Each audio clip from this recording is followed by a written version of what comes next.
আজকে যখন আমি আমার ফ্ল্যাটের সামনে দাঁড়িয়ে দাঁড়িয়ে ল্যাদ খাচ্ছিলাম তখন আমার মামা পাশ থেকে বলে ওঠে, এই বিশ্বজিৎ, লোকের বাল কাট না, আই মিন লোকের চুল কাটতে যাবি না, যা তাড়াতাড়ি লোকের বাল, না সরি লোকের চুল কাটতে।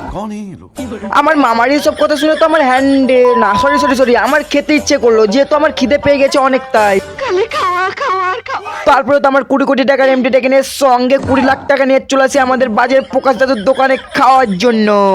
তো যাক, তারপর 20 লাখ টাকা দিয়ে লাল লাল লেনি সস দিয়ে লুচি না আই মিন ভুচি না আই মিন লুচি मारो मुझे मारो তারপরে 20 লাখ টাকা দিয়ে লুচি খাওয়া কমপ্লিট করে আমি চলে আসি হাড়ি না আই মিন সরি বাড়ি। আর বাড়ি এসে রেডি হয়ে পড়ি স্কুলে মেয়ে দেখতে যাওয়ার জন্য। তারপরে তো দেখতে পাচ্ছি এখানে এরা সবাই মেয়ে দেখতে যাচ্ছে, তাই তো আমাকে বললো যে কি তুইও চ দেখতে যাবি। তো যাই হোক, তারপরে স্কুলে এসে দেখতে পাচ্ছি কোনো মেয়ের দেখা নেই, আর এখানে স্যারেরা নাম লিখে নিচ্ছে যেহেতু মেয়ে দেখবে যারা তাদের জন্য। আরে গাইস, তোমরাও কি সত্যি ভেবে নিয়েছো? না আজকে ছিল আমাদের স্কুলে ভর্তি, আর ভর্তি হওয়া কমপ্লিট করে আজকের মিনিট ব্লগটা এন্ড করলাম।